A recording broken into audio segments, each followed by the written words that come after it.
इनकलाब की आवाज बुलंद करते हुए राजस्थान के शिक्षक कड़ी धूप में पैदल नंगे पांव चलते हुए आज जयपुर कूच किया है।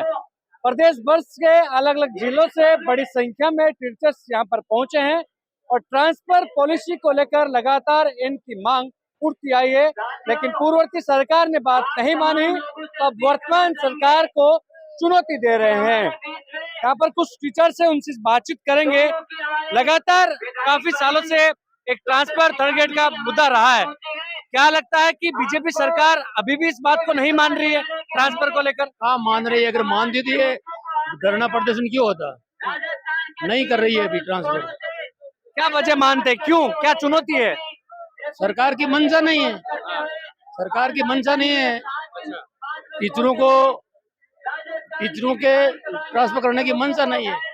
पॉलिसी के नाम में टाइम पास कर रहे हैं। फिर तो शिक्षा व्यवस्था ही बिगड़ रही है। बिगड़ रही है। ये सरकार का काम है। सरकार को सुधार करना चाहिए। शिक्षक समुदाय इसके साथ में, हम सब साथ में अगर ये ट्रांसफर करे, डीपीसी करे तो हम साथ में, और अगर टाइम पे डीपीसी कर दे तो आधे से ज्यादा ट्रांसफर की समस्या ही खत्म हो जाएगी, क्योंकि डीपीसी से सारे पद बढ़ जाएंगे। जो कोई दिक्कत नहीं होगी। आपकी पोस्टिंग कहाँ पर है? नागौर में। नागौर में। और प्रॉपर होगा 18 थे? नागौर के ही। नागौर के। मैं खुद ट्रांसफर नहीं चाहता, परंतु जो हमारे भाई लोग बाहर बैठे हैं उनके लिए हम संघर्ष कर रहे हैं। हम ये चाहते हैं हमारा यहाँ जो जितने भी लोग हैं व्यक्तिगत परेशानी से नहीं है, ये शिक्षक समाज की परेशानी के लिए यहाँ आए। क्या शिक्षक समाज एक जाजम पर है? एक जाजम पे है। देखो ना आप, ये कितनी भीड़ है। ये आपको भीड़ दिखाई दे रही है ना, एक जाजम पे ही है। 7 दिन से पैदल चल के आ रहा है।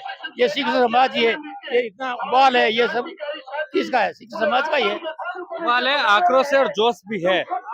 क्या लगता है कि लगातार जब कांग्रेस के राज में कांग्रेस की सरकार के शिक्षा मंत्री ये कहते थे कि हमने कमेटी बना दी गई है, तब कमेटी का खेल चलता था, लेकिन अब तो यहाँ पर कुछ हो भी नहीं रहा है। पिछले जब से सरकार बनी है तब से सरकार शिक्षा विभाग का एक महकमा ऐसे मंत्री को दिया गया जो वो ना तो कोई डिसीजन ले पा रहे हैं और बार बार अपने कह सकते हैं कि बार बार वो चीजें दल बदल किसी कर रहे हैं। कभी क्या। अभी जैसे इंग्लिश मीडियम का मुद्दा, जो पिछले 12 महीने से 1.5 साल से जो भर्ती हुई थी उसका ना तो रिजल्ट निकाल पाए और ना उनको नियुक्ति दे पाए। पिछले 1.5 साल से इंग्लिश मीडियम में जो नियुक्त शिक्षक है वो इंतजार कर रहे हैं। एक जो माँ अपने बेटे को कोख में लेके गई थी, उनके बेटे 10-10 साल से आज बाड़मेर में है, उनका ट्रांसफर अभी तक नहीं हुआ है। तो मैं तो ये कहना चाहूंगा, राजस्थान शिक्षक शेखावत के आह्वान पर जो लोग पहुंचे आज, तो ये जो विशालकाय धरना हुआ है, मैं इसका पुरजोर समर्थन करता हूँ। और भी आप कहाँ से आए हो? खंडेला से। शिखर खंडेला। शिखर से। काफी समय से मांग चल रही है, सालों साल बीत गए, जस की तस है, वो कुछ नहीं रहा। हेलो, क्या मांग है सरकार से? जैसे एक तो जो थर्ड तृतीय श्रेणी अध्यापकों के जो ट्रांसफर हैं वो काफी लंबे समय से नहीं हो रहे हैं, तो ट्रांसफर पॉलिसी बना करके ट्रांसफर खोले जाएं और जो दूर दराज के जिलों में जो शिक्षक नौकरी कर रहे हैं उनको उनके स्थानीय जिले में पदस्थापित किया जाए। लगता है पॉलिसी बनेगी? नहीं बन रही है सर। पॉलिसी बनेगी तो फेयर काम होगा। ये ट्रांसफर के नाम पे भ्रष्टाचार करना चाहते हैं। पहले भी कांग्रेस सरकार ने यही किया था और अब सरकार फिर वही करना चाह रही है। ये ट्रांसफर के नाम पे अपना पैसा बनाना चाहती है, इन शिक्षकों को लूटना चाहती है। कैसे पैसे कैसे? जो दूर दराज शिक्षक हैं वो ट्रांसफर के लिए मंत्रियों से, नेताओं से संपर्क करते हैं, तो इनके जो गुर्गे होते हैं वो पकड़ते हैं और कहते हैं इतने पैसे लगेंगे, आपका ट्रांसफर कर दिया जाएगा। और ये पहले भी सरकार में चलता था। बिरला ऑडिटोरियम में मुख्यमंत्री जी ने खुद गोविंद सिंह जी के सामने जो प्रिंसिपल्स बैठे थे उनसे पूछा था, आपने भाई ट्रांसफर के लिए पैसे दिए या नहीं दिए?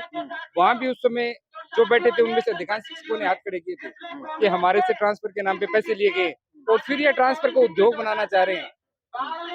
वर्तमान में भी ये चीजें हो रही है? वर्तमान में भी ट्रांसफर ही नहीं कर रहे हैं, जबकि हमारी मांग ये है कि ट्रांसफर पॉलिसीज के आधार पर हो। पॉलिसी बन जाएगी तो ट्रांसफर के लिए भागादौड़ी नहीं होगी। पॉलिसी के अंडर जो आएगा उसका अपने आप ट्रांसफर हो जाएगा। दूसरे स्टेट्स में भी ये नियम लागू हुए हैं, तो राजस्थान में क्या कारण है कि ये नहीं कर रहे हैं? हठ धर्मिता धारण कर रखी है। 3 गवर्नमेंट ये बदल गई है, पीछे से क्या आप जब ट्रांसफर करवाने के लिए जाते हो तो क्या बिचौलिए बीच में आते हैं? बिल्कुल बिचौली आते हैं, संपर्क करते हैं, बाद में कर लेते हैं, वो उस समय नहीं करते हैं। तो कितनी रकम मांगते हैं एक ट्रांसफर की? ट्रांसफर के लिए अमूमन दूरी के हिसाब से वो है हाँ, कैसे कि आप रेट कितनी दूर, मतलब आप सीमांत जिले पे हो, पाक बॉर्डर के आसपास, तो वहां से जो आ रहे हैं उनके लिए 2-2, 2.5-2.5, 3-3 लाख भी मांग लेते हैं। और जो थोड़ा अप्रोचेबल जगह है, मतलब ज्यादा मतलब तकलीफ दे जगह नहीं है, वहां से 1 लाख 1.5 लाख में काम हो जाता है शिक्षकों का। ये किस किस ऐप पर होता है? ये तो वो जिसके पास पावर है उसकी सर पर ही होता है। जिनके पास सत्ता, सत्ता आदमी को भ्रष्ट ही नहीं पूर्णतः भ्रष्ट बनाती है। शक्ति होती है तो आदमी थोड़ा भ्रष्ट होता है, लेकिन सत्ता का साथ मिलते ही वो पूर्णतः भ्रष्ट हो जाता है। और ये ट्रांसफर के नाम पे तो कर्मचारियों को लूट का ये धंधा मतलब काफी सालों से चला हुआ है। क्या यही लोग चाहते हैं कि ट्रांसफर की पॉलिसी ना बने? बिल्कुल ये चाहते हैं कि ट्रांसफर पॉलिसीज ना बने। या आप बहुत गंभीर आरोप लगा रहे हो, क्योंकि लगातार ये बात आती रहती है कि बिना पैसा कुछ नहीं होता। बिल्कुल नहीं होता भाई साहब, आप ऑफ रिकॉर्ड यहाँ भी है ना, काफी लोगों से संपर्क करोगे ना तो वो ये कह देंगे, ऑन रिकॉर्ड तो नहीं कह पाते, बेचारी सरकारी नौकरी में डर रहता है, लेकिन ऑफ रिकॉर्ड वो आपको कह देंगे कि ये होता है। देखिए, बड़े गंभीर आरोप लगा रहे हैं, पर कहीं ना कहीं ये सच्चाई भी है। पूर्ववर्ती राज्य में भी मुख्यमंत्री के सामने जब ये बात सामने आई थी, लेकिन अब वर्तमान में किस तरह के हालात है इनसे ही बातचीत कर लेते हैं। बहुत चीजें सामने आ रही है लगातार कि किस तरह से शिक्षा विभाग जो दावे करता है शिक्षा मंत्री मदन दिलावर कि हम भ्रष्टाचार मुक्त कर देंगे, शिक्षा व्यवस्था को सुदृढ़ कर देंगे, लेकिन तस्वीर जो आ रही है बिल्कुल उलट आ रही है। शिक्षा मंत्री जी, डबल इंजन की जो सरकार है, ये जो एनईपी 2020 जब से 2020 से लागू कर रहे हैं, उसके बाद से पिछले सत्र में शिक्षा मंत्री ने 6 साल के बच्चों का एडमिशन चालू कर दिया। 23-24 में 5 साल के बच्चों का हमने एडमिशन कर लिया। उसके बाद में पिछले सत्र में 6 साल उम्र कर दी, तो जो बच्चा 5 साल का था वो दूसरी क्लास में आ गया, तो हमारी जो पहली क्लास है वो खाली हो गई। अब खाली होने की वजह से पिछले साल 12 से 13 लाख का नामांकन सरकारी स्कूलों में गिर गया। ये सरकार की और शिक्षा मंत्री की मंशा है, हमारा मुखिया है विभाग का, उसके बावजूद ये सरकारी विद्यालयों को नहीं चला करके और जो प्राइवेट विद्यालय हैं उनको बढ़ावा देता है। प्राइवेट विद्यालयों में 4 साल और 5 साल के बच्चों का एडमिशन करते हैं। गवर्नमेंट स्कूल में हम 5 साल के बच्चों का एडमिशन चलता था, अब 6 साल का कर दिया। तो हमारे जो गार्जियन है वो हमारे लिए 6 साल तक इंतजार थोड़ी करेंगे। आज के समय में गार्जियन है वो 4 साल के बाद अपने बच्चों को विद्यालय भेज देता है। हम 1 साल तो उसको वैसे रख लेते हैं, लेकिन 5 साल से उसका एडमिशन करते हैं। 5 साल के बच्चों का जो हमने एडमिशन किया वो बच्चे अब तीसरी क्लास में आ गए। पिछले सत्र में जो 6 साल उनका हुआ वो दूसरी क्लास में हो गए, और 6 साल का जो उन्होंने लगा दिया तो 1 साल का जो गैप चला, इससे जो पहली क्लास है वो खाली हो गई। अब जब पहली क्लास खाली हो गई तो सरकार की मंशा ये है कि आगे आने वाले 10-12 साल में ये जो क्लासें खाली होती जा रही हैं 6 साल की उम्र की वजह से, तो हमारी सरकार से यही मांग है कि वापस पोर्टल पे 5 साल का बच्चे का एडमिशन गवर्नमेंट स्कूलों में करवाना जाना चाहिए। उसकी वजह से गवर्नमेंट स्कूल में नामांकन बढ़े। दूसरी बात यह है कि सरकार 5 साल से थर्ड ग्रेड की डीपीसी नहीं कर रही है, उनकी डीपीसी कर दे। इधर 1,25,000 जो पद खाली पड़े हैं व्याख्याता के, थर्ड ग्रेड के, सेकंड ग्रेड के, उनकी वैकेंसी निकाल दे, और उन जो बाहर बैठे हैं उनका तो डीपीसी करके बाहर खाली हो जाए तो ट्रांसफर कर दे, और नई भर्ती में सारे पद भर दे, ताकि सारी विद्यालयों में पूरी व्यवस्था होगी, सारे शिक्षक होंगे तो बच्चों का भला होगा, और गरीब और आम जनता के जो बच्चे हैं उनके बच्चों को अच्छी शिक्षा मिलेगी। कैसे भला होगा बच्चों का? स्कूलें तो लगातार बंद की जा रही है, शिक्षा मंत्री कई स्कूलें बंद कर चुके हैं। देखो ऐसा है, ये जो हमारा आंदोलन है ये पहला ऐसा आंदोलन है जो जिसमें शिक्षा के कोई आर्थिक लाभ के लिए आंदोलन नहीं कर रहे हैं। इसमें हमारी जो राष्ट्रीय नीति है उसमें बेरोजगारी बढ़ेगी, एक कारण तो ये है। एक ये है जो हमारी डीपीसी की मांगे हैं बहुत लंबे समय से लंबित है। यदि थर्ड ग्रेड की डीपीसी होती है, सेकंड ग्रेड की डीपीसी होती है, फर्स्ट ग्रेड की डीपीसी होती है, तो नीचे जो पद खाली होंगे हमारे जो बेरोजगार भाई हैं जिन्होंने बीएड कर रखा है उनकी स्वतः भर्ती हो जाए, कम से कम 1.5 लाख भर्तियां निकल जाएंगे और हमारे 1.5 लाख भाई इसमें आ जाएंगे। तो हमने ये एक आंदोलन 7 दिन का जो पैदल यात्रा की है ये टेलर है। और जहां तक मैं कहना चाहता हूं कि हम एक शेर के माध्यम से कहना चाहूंगा कि जीती चंद पहाड़ियां हैं, अभी तो आसमान बाकी है। परिंदे ने उड़ान भरी है, पंखों की परीक्षा बाकी है। अभी तो ये हमारा एक छोटा सा आंदोलन है। यदि समय पर सरकार सजग नहीं होती है तो ये बहुत बड़े आंदोलन का रूप लेगा, क्योंकि इससे पूर्ववर्ती सरकार थी, उसने भी कोई नियम नहीं बनाए, ये सरकार भी कोई नियम नहीं बना रही है। तो इस प्रकार से शिक्षकों का बहुत बड़ा अहित होता है, हमारे बेरोजगार भाइयों का बहुत बड़ा अहित होता है। लेकिन परिंदों के तो पंख काटे जा रहे हैं। परिंदों के पंख काटे जा रहे हैं, लेकिन परिंदे इतने तेज तर्रार हैं, आंदोलन करने में सक्षम हैं कि वो अपने पर कटाएंगे नहीं। धन्यवाद। और इनसे बातचीत कर लेते हैं। बार बार चीजें सामने आती है कि सरकारी कई स्कूल है जो बंद कर रही है, तो क्या यह सीधा मैसेज उन टीचर्स के लिए भी खतरे की घंटी नहीं है कि आने वाले क्या पता दिनों में टीचर्स भी कम कर दे? हाँ, ऐसा होता है। सरकार की तो यही चाल है, धीरे धीरे स्कूलों को बंद करने का सोच रही है। बंद करके ये चाहती है कि नई भर्ती नहीं करनी पड़े और प्राइवेट जो स्कूलें हैं वो निजीकरण हो जाए और पनप जाएं। इसके लिए सरकार पूरी कर रही है, लेकिन जो सरकारी शिक्षक हैं वो प्रयासरत हैं। अपने बलबूते पर कई शिक्षक ऐसे हैं जो अपने स्वयं के खर्चे से स्कूल का ट्रांसपोर्टेशन करवा रहे हैं, बच्चों को दूर से गाड़ियों से मंगवा रहे हैं।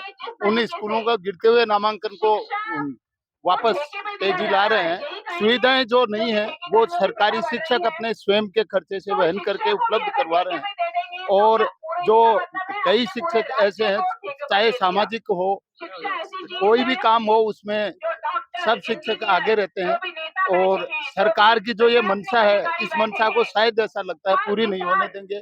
जहां तक हमारा प्रयास है, हम ये सरकार की जो मंशा है इसको पूर्ण नहीं होने देंगे। कई सरकारें गई हैं, पहले पूर्ववर्ती जो सरकार थी वो पीपीपी मोड ला रही थी, उसको शिक्षकों ने विरोध करके बंद करवा दिया। वो नहीं कर सकी, 300 स्कूलें पीपीपी मोड पे दे रही थी, उनको शिक्षकों के विरोध के चलते उन्होंने बंद करना पड़ा। हॉस्पिटल थे, उनको बंद कर रही थी, उनको बंद नहीं करने दिया, ये पीपीपी मोड चाह रही थी। निजीकरण, जहां तक ये मामला है, हम पूरी कोशिश करेंगे, पूरी मंशा से करेंगे। हमारा यही प्रयास रहेगा कि हम सरकारी स्कूलों को बर्बाद नहीं होने देंगे। सरकारी शिक्षकों की जहां तक है तन मन धन से पूरा प्रयास करके इनको बचाने का प्रयास करेंगे। हाँ बताएं। सरकार हम शिक्षकों को कक्षा कक्ष से दूर करती जा रही है। क्यों करती जा रही है? कि हमारे को गैर शैक्षणिक कार्य जैसे बीएलओ कार्य है और अन्य जितने भी प्रोग्राम है गवर्नमेंट के, उनमें हमारे को लगाए रखती है। एक ये जो ऑनलाइन शाला दर्पण का पोर्टल का काम है उसमें लगाए रखती है, और गवर्नमेंट चाहती है कि शिक्षक बच्चों को पढ़ाए नहीं और गवर्नमेंट स्कूल में बच्चे इनमें नहीं रहे नहीं, और समाज में ऐसा माहौल पैदा कर रही है कि शिक्षक पढ़ाना नहीं चाहते बच्चों को, जबकि हम कहते हैं, गवर्नमेंट से मांग करते हैं, शिक्षा मंत्री से, कि हम बच्चों को पढ़ाना चाहते हैं, लेकिन वो हमें गैर शैक्षिक कार्यों से दूर रखे और कक्षा कक्ष में जाने का मौका दे। लेकिन शिक्षा मंत्री नए नए फरमान लाते हैं कि टीचर से स्कूल के अंदर मोबाइल नहीं लाएंगे, मोबाइल नहीं चलाएंगे। कई चीजें ऐसी है कि बिना मोबाइल काम भी नहीं होते, अधिकारी दबाव बनाते हैं। बिल्कुल बिल्कुल नहीं, शिक्षक अपने मोबाइल व्यक्तिगत कामों के लिए रखते हैं। ये करीब सार्वजनिक काम, विद्यालय हित के काम जो है वो अधिकांश काम है वो शाला दर्पण पोर्टल। ऐसी जानकारी मांगी जाती है जो शाला दर्पण पोर्टल पे, जो पोर्टल बने हुए हैं सरकारी, उनपे पहले से मौजूद है, लेकिन बार बार अध्यापकों से बार बार पुनरावृत्ति उन चीजों की जाती है जो उनके पास पहले से मौजूद है, जिनसे पढ़ाई का कार्य बाधित होता है। मैं ये कहना चाहूंगा सरकार संघ के माध्यम से सरकार से कि विद्यालयों का भौतिक इंफ्रास्ट्रक्चर मजबूत कर दो और शिक्षकों को गैर शैक्षणिक कार्यों से मुक्त कर दो, तो विद्यार्थी और शिक्षक और सार्वजनिक शिक्षा बचाने में हम पूरी तरीके से हम सफल हो पाएंगे। जय संगठन। ये शिक्षक सिर्फ खुद के लिए ही नहीं बल्कि शिक्षा को बचाने के लिए भी आज सड़कों पर उतरे हैं, और कहते हैं कि ये सिर्फ ट्रेलर है, पिक्चर अभी बाकी है। कैमरा मनोज के साथ विशाल शर्मा, जयपुर, राजस्थान तक।